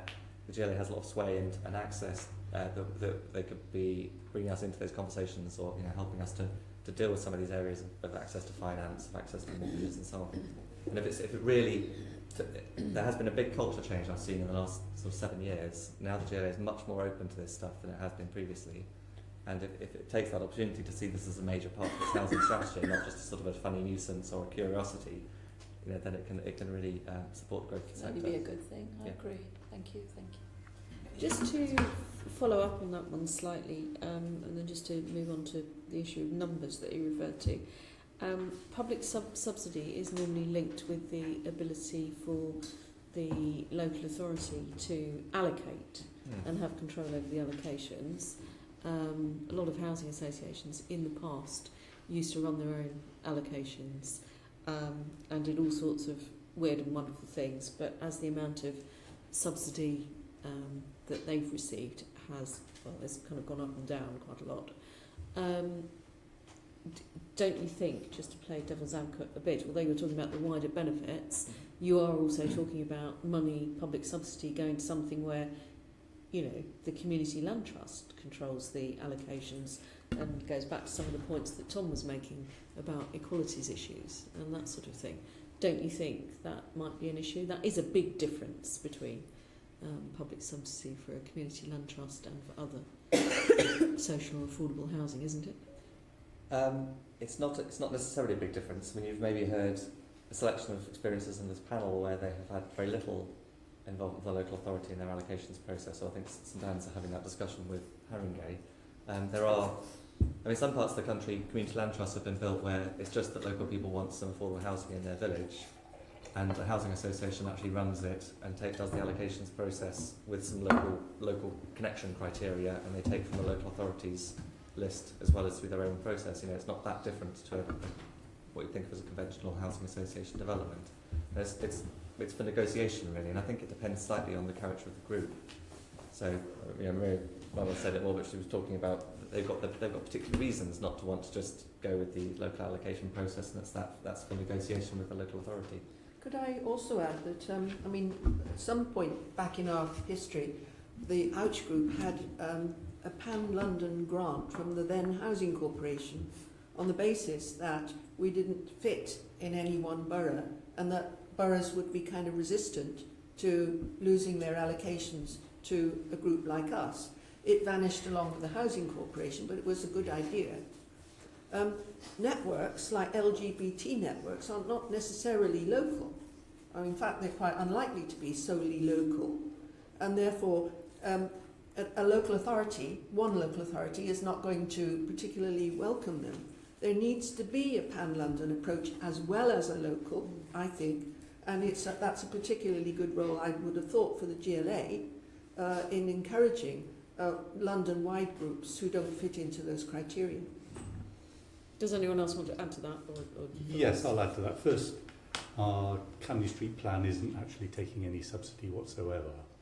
And in fact, as I said, our scheme would allow Camden to retain the freehold and get £150 million for the use of their land. We've also had some unofficial discussions with Camden with regards to the governance structure within the CLT we're proposing, and we wouldn't be adverse to Camden actually having a formal role within that governance structure that would then allow us to look at Camden housing needs, for instance, and we've talked specifically with them about HS2 developments, which would require quite a lot of rehousing from around the Euston station area, and we can't see really any reason why, under those sorts of circumstances, some of the houses that we're proposing couldn't be made available to residents around Euston who need rehousing when HS2 comes in. Okay, thank you. I just think it's an important question to be able to answer, because it is something that, my first job was working for a housing cooperative, and it was all about exactly those communities of interest. And of course, boroughs are just imaginary lines drawn on maps for somebody else's convenience, but in fact really have no relevance to most people's lives. The River Thames is more of a challenge and a barrier, I think. You mentioned, Tom, though, that there is evidence that shows that more homes can be delivered if you go down the community land trust route as a kind of throwaway, but without any numbers attached to that. Could you unpack that a little bit and give us some sort of sense of how many more homes have been developed in the instances that you're aware of?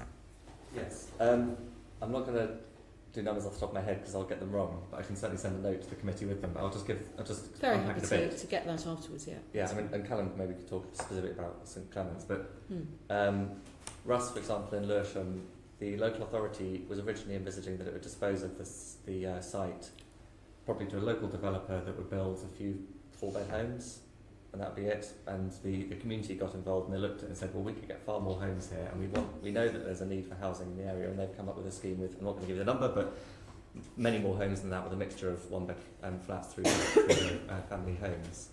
There have been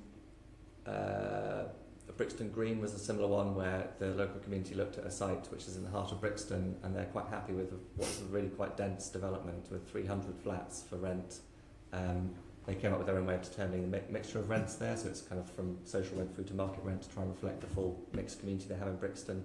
And they've got people behind the idea of that fairly dense development. I think it's basically that, as Tony was saying with St Anne's, that when the community feels that they are in control of the process and they start trying to say, well, this is going to meet local needs and we can see that this is going to be something we'll have some influence over and this is going to be something for local people, and it's not just going to be, you know, the sort of the sold off to the foreign investors and all the other sort of stuff that you'll read about in the Standard, that generally people get much more supportive of housing being built. We've seen it in the rest of the country. It's particularly felt the need where locally, normally, if a builder came along and said we're going to build 10 homes on the side of your village, people say no, you're not, you know, and there'll be a big campaign against it. And this is instead local residents coming forward and saying we need some homes for the sons and daughters of our village to be able to stay here, or for our town, or what have you.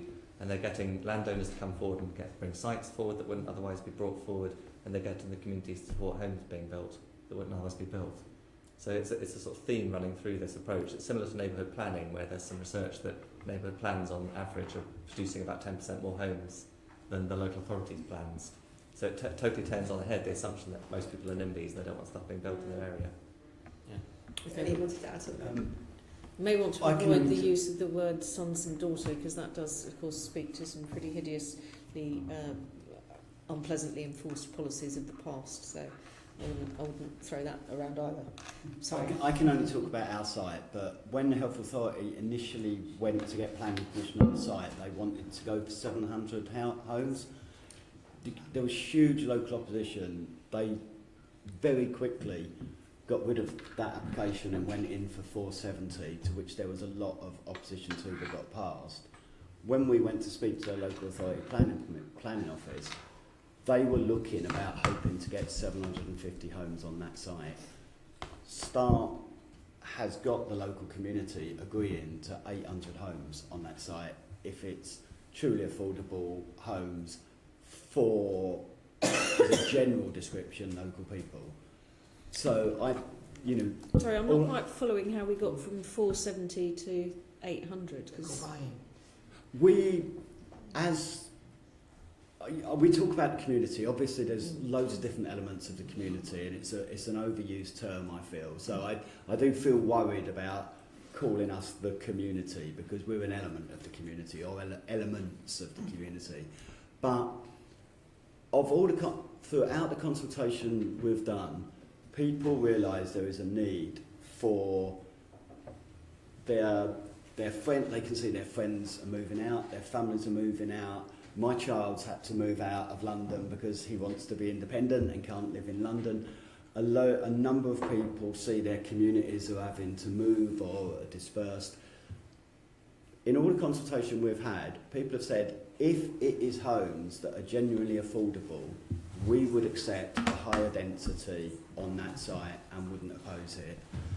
And speaking to other groups that are doing the same sort of stuff as us, you hear that again and again, that people will accept higher density if they have some control over the housing and it is genuinely affordable for people that broadly live in the local area. Okay, so it's that sort of getting that local buy-in that leads to the acceptance of the higher density. You wanted to come in. Yeah, and so I think we were surprised. Our original bid for St Clements was with Igloo and Chris, and we were surprised by just as soon as people realise they get a percentage of these homes on the site, they do start talking about everyone in the area. Look, we want more. Also, it's not just there was more, but there was a plan before we went and had a look, which had been completely turned down by a particularly formidable individual. And anyone who's gone to planning committees, 73% of Londoners want more homes built. If you go to planning committees, you don't see those people there, right? And London Citizens has 6,000 people at the Olympic Stadium at the Copper Box. And when we were talking about, every time we talked about affordable housing, everyone cheered. And so this is the way, or this is one really clear way that you galvanise those 73% to be actively saying, yes, we need to build these homes, because they know that they're going to get a say in who gets to live there, how much they cost, where they're going to go. Doesn't mean they have to be all the homes necessarily, but by activating those people through that route, you get everyone in London talking about getting these homes built that we really need. Whereas at the minute, if it's someone else coming to you in your area and trying to get it done, the initial response is, well, there's no trust built, and I'm not convinced that you're going to do what we need. Thank you. We have 4 more questions, including one about what the mayor's doing about this. So if we can pick up the pace a tiny bit. Yeah. Tom, you are next. I'll be quick. Tom, is there a role for RSLs to deliver homes through community-led housing models to ensure they're affordable in perpetuity? Yes, so they could partner with a We've already community talked about this. Yeah. group, with a community land trust co-housing group. They have in some of the cases we've heard about now. Definitely, that's something the GLA can be. Is there a danger? I mean, you know, there's been cases in the past where, for example, smaller housing associations have been taken over by bigger ones. Their own governance structures have been then removed, and there's been a lot of resentment then towards the larger housing association. Is there a danger that could happen with RSLs partnering with CLTs, or can that be sorted out in advance to make sure it doesn't? Yeah, it depends on the nature of the partnership. Yeah. So a community land trust would be designed with clear governance structures to prevent that kind of thing from happening. It has asset locks and so on. And that normally they get into a partnership with a housing association, where the housing association would either be a partner that helps develop and then wanders off, or as takes on a lease for the homes in order to rent them out or something like that. And so it's all kind of in the detail. Okay.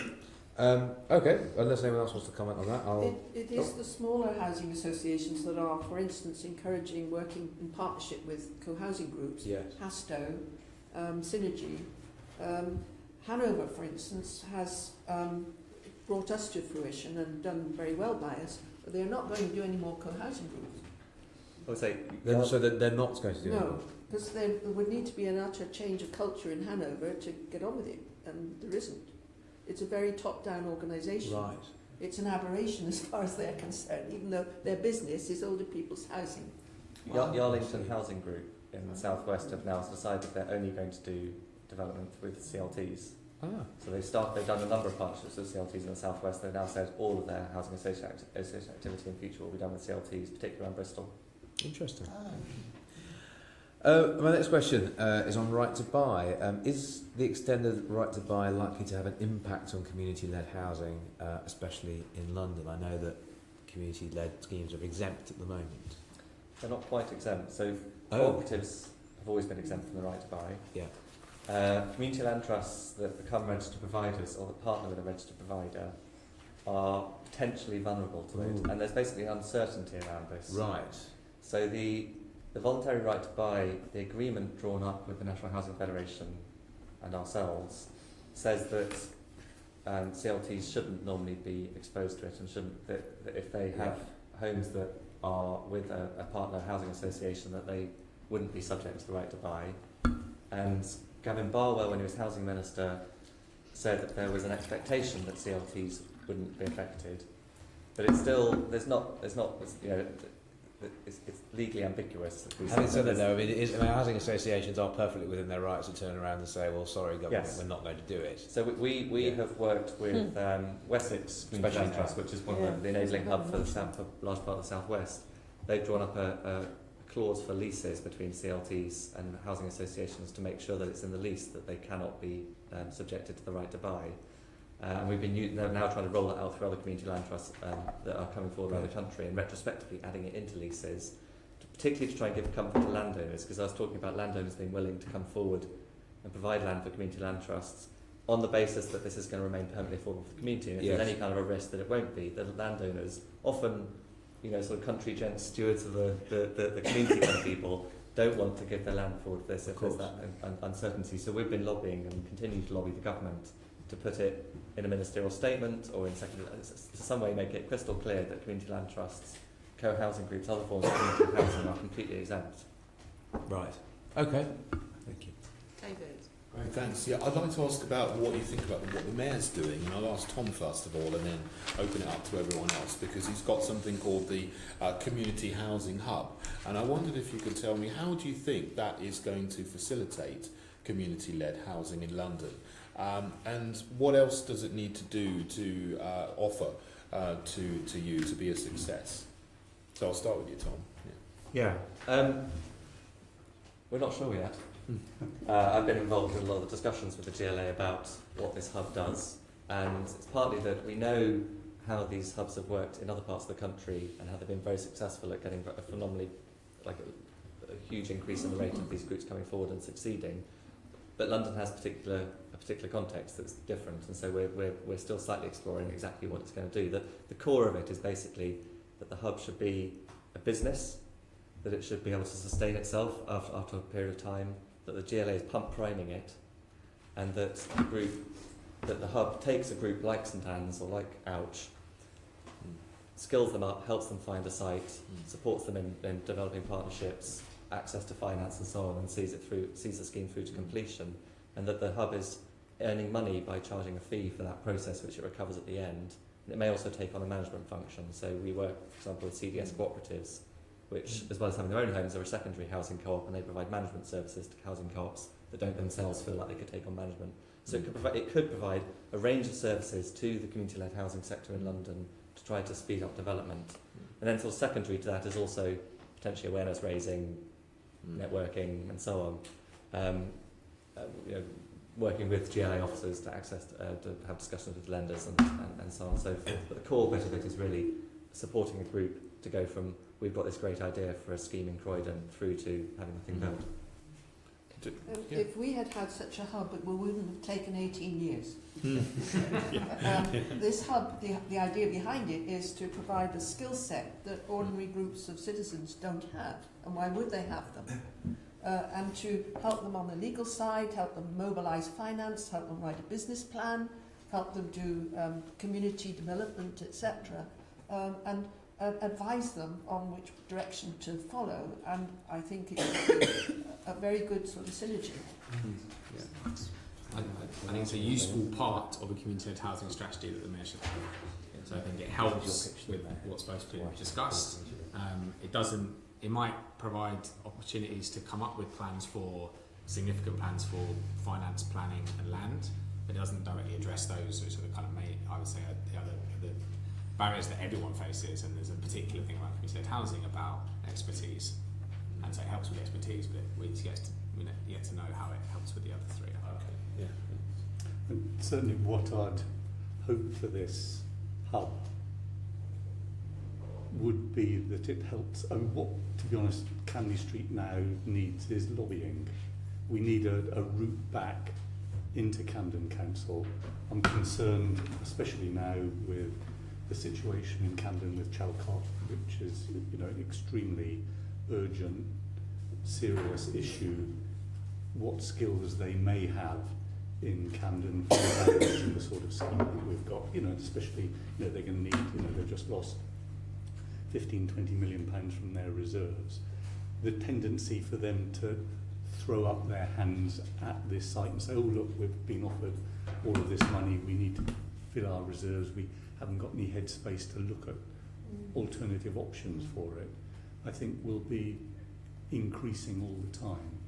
So for them to have a nudge to say, oh look, this is actually a reasonable scheme, it does give you a lot of income over a period of time, it does meet a whole series of your needs in terms of affordable housing, and it does, retain and enhance the sort of jobs that are really needed in central London, is worth your while taking seriously.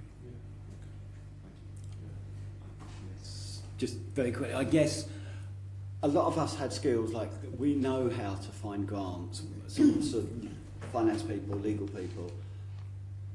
How a group who don't have those skills initially get to the stage where any of us have got to must be incredibly difficult. If the hub achieves what it seems to be saying it wants to achieve, I think it is incredibly important for those new groups to come forward, but also for local authorities, because I think local authorities don't yet understand, or I'm not saying all, some local authorities don't yet understand the whole concept of community-led housing. So having that hub that local authorities could go to and talk to as well, I think potentially it's a fantastic thing.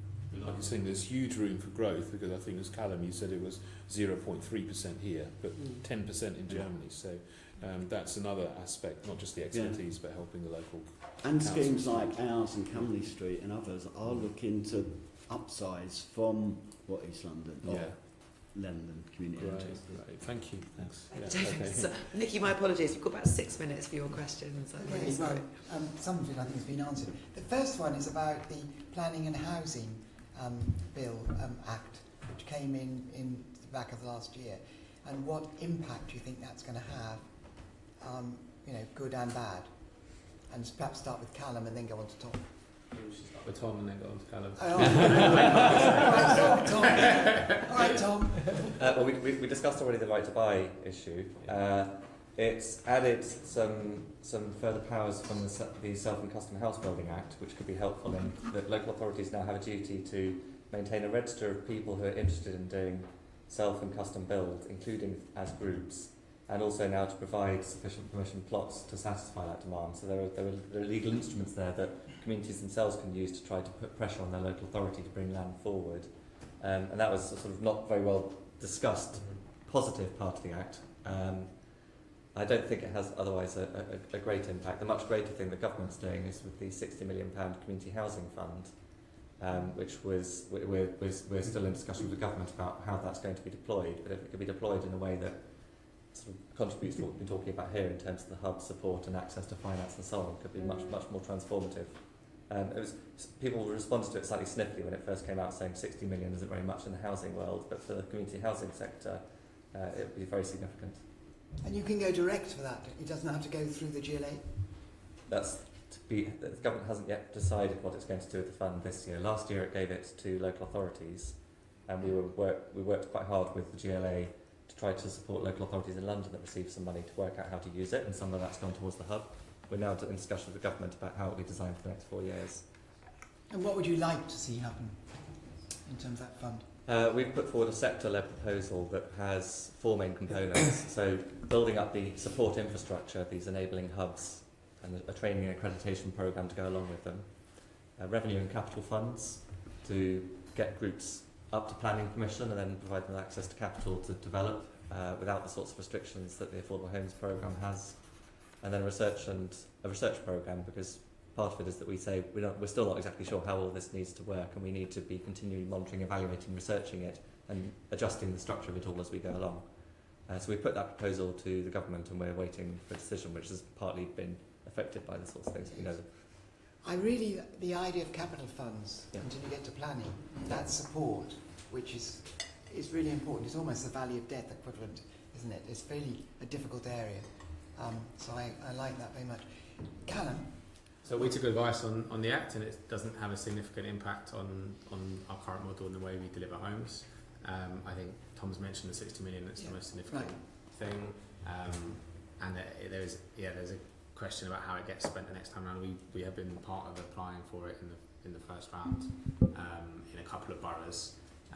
But I think it was very varied. So some local authorities were very aware it was coming, and some local authorities weren't aware it was coming. And so I think, there's a kind of question about the best way in which it can filter down so that people can access it in a way that's helpful. Okay, I'm not going to extend that, but I will extend the next question. And the final question is, the Mayor's bringing out his London plan later this year. This is a huge policy window this year for London and for Londoners, and of course for the Mayor. All his strategies are up for review. The housing strategy is coming out too. So what would be your pitch? Now, who am I starting with that? Let's try Calum. What would be your pitch to the Mayor in terms of what he should be doing in the London plan and the housing strategy? What would you like to see? Because there's very little mention of CLT. Yeah. So I would describe it as I did earlier, which is this is the way to get Londoners involved in backing his rather ambitious plans for delivering genuinely and permanently affordable housing across the city. That there should be a strand of community-led housing running throughout the London plan to make sure that people are bought in and support it, and that then there's a clear plan around land, finance and planning. So London plan will already have that planning in some way, but there's a clear strategy around finance and breaking the back ideally of pension funds, and land about a preference with if a local group is interested in land, that there should be some kind of concept of first dibs on it, because if you already live in the area you should have a say about how a particular bit of land is delivered if you've already identified it as something that you're really keen on. Okay, and now Tom, policies. What policies would you like to see? Because housing and initiatives in the housing strategy and in the London plan. What mentions would you like to see? Because there are hardly any in there. One very small one would be to include the sector's definition of community-led housing in the strategy, and there's often a lot of confusion about what it means, and once you put money and policy against an idea, a concept, everybody says, oh, we do that. So there is a sector definition of community-led housing that would be good to have in the housing strategy and endorsed by the GLA. The other thing is that actually, like the last mayoralty had all sorts of things about community involvement and engagement in the housing strategy, but none of them ever really had any teeth. None of them ever really were translated into money being put into programmes or applied to any of his policies. So I think really it's looking across the housing strategy at things like housing zones, which would be perfect for this sort of approach, to look for opportunities for community-led development as part of housing zones, or a community-led approach to the housing zone planning, to look at the London Housing Bank and the Affordable Homes Programme, as well as the Innovation Fund and how they could be used to support the sector, to basically try and mainstream this across the different functions that the GLA has, rather than having a policy buried somewhere in the housing strategy that says we like community-led housing, so that's jolly nice. And on planning policy, I think, again, it's where there are opportunities to say with things like estate regeneration, with housing zones, with publicly owned lands, the presumption that this is explored, or if a group comes forward, a community-led group that's properly incorporated and formed comes forward, that they are considered and they ought to be discussed, the proposal should be discussed with them. Could be really ambitious. I think that, and then a more general encouragement to the London plan would be good, because to date there's been next to no mention of this at all in planning policy. I think that the housing strategy is more the place for it, and it's mainstream. Do you have to have a hook in the plan? Yeah. You've got to make a hook in the plan. Have any other contributors got ideas? What you'd like to see in the housing strategy, say, or the London plan? I'd like to see a recognition of the wider social value of older people's housing, and to take a broad brush approach to it, so that it's positively encouraged by taking away section, I don't know what's in the Mayor's powers, to be quite honest, but to make it exempt from section 106, exempt from CIL, seen as a social good and a social asset that is going to have a knock-along effect along the line, freeing up family housing for people, providing for people's old age, relieving pressures on the health and social care services. So that social investment, which can't be put a cash value on, should be expressed in making the planning restrictions easier for older people's building. McCarthy and Stone has to go to appeal for 60% of its applications for housing for older people. Who did it? McCarthy and Stone, They're specialists. Yeah. his specialist provider, has to go to appeal We for visited our first visit. 60% of its planning applications. There is a sort of built-in resistance to housing for older people, and it's crazy. It's ageism. Yeah, of course it is. And a lot of other things as well. Well, listen, that's really, really important. We're about to overrun. Is that going to be okay if we do that for a few minutes? Thank you. Just can you let the contributors just finish? Yes, that's what I'm just saying. Can we allow that? I'm very happy with that. You can We're also. saying very, really good stuff here, Maria. This is really good. I'm just saying, wider social value, if we look at all the knock-on effects of older people being trapped in unsuitable housing and over large housing, it's to everybody's benefit to free up the system. It's planners and developers who've got the know-how and the tools and the instruments to do that, rather than penalise it. And it's older people's housing is penalised in very many ways. It shouldn't be made subject to deterrents and disincentives. It should be encouraged. The London plan could include in sections on social infrastructure and retirement housing and so on, and specialist housing needs. It could encourage boroughs to explore these as part of how they address this issue. It could be mainstreamed in that way. Yeah, and it's this under-occupation issue. I think is an area where we could, we could push the downsizing argument as well. I think that's all very helpful. Other people? Certainly, there's two things. Coming back to what Tom said about the community housing fund, Camden got just under £200,000 from the community housing fund. They didn't actually put it into community housing at all.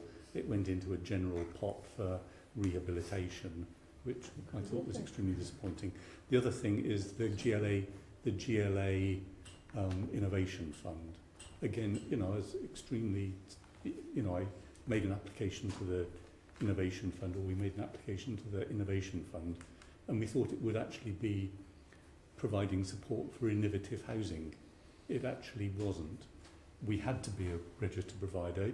You've seen yourself how, if you're a registered provider and then under any circumstances, you're leaving yourself open to right to buy now.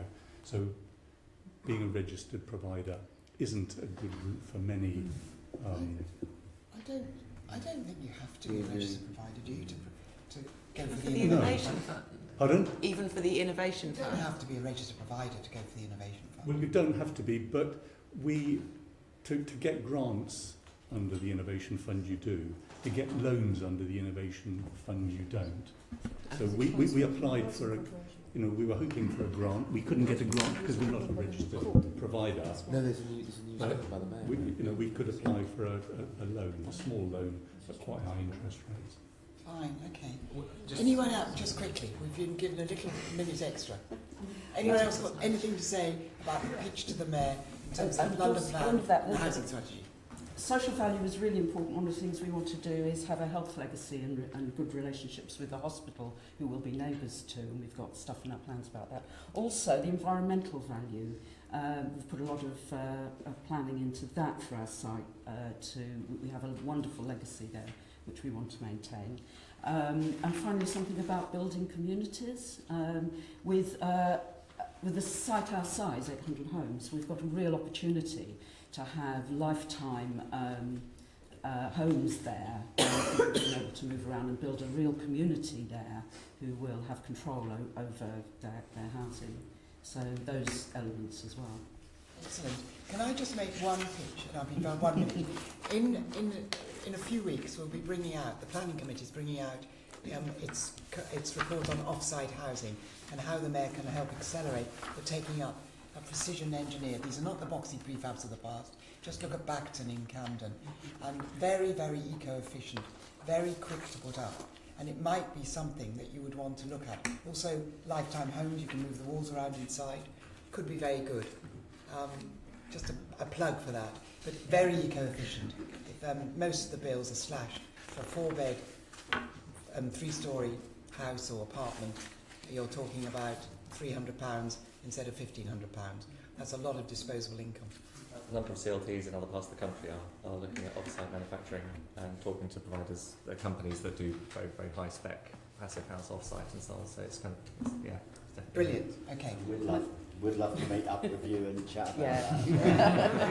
Recommend So the idea of lifetime housing, I think, is really interesting.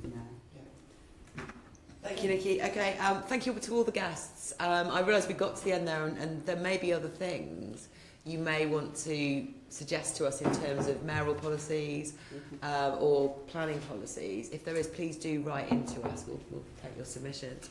So thank you all for your contributions. We've got a couple of tiny items on the agenda which need to run through, but if you can stay, that would be great. We'll just be a couple of minutes. Can I ask the committee to agree the recommendations and delegate authority to me as chair to agree any output arising from this discussion? Agreed. Agreed. Thank you. And sorry, two-sided.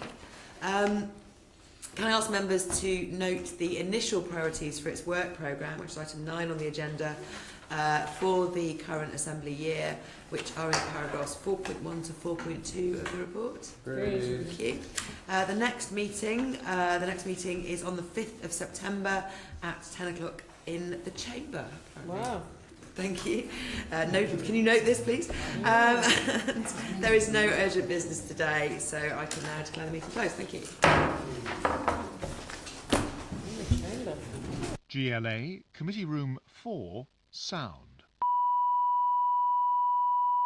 GLA, Committee Room 4, Sound. GLA, Committee Room 4, Sound.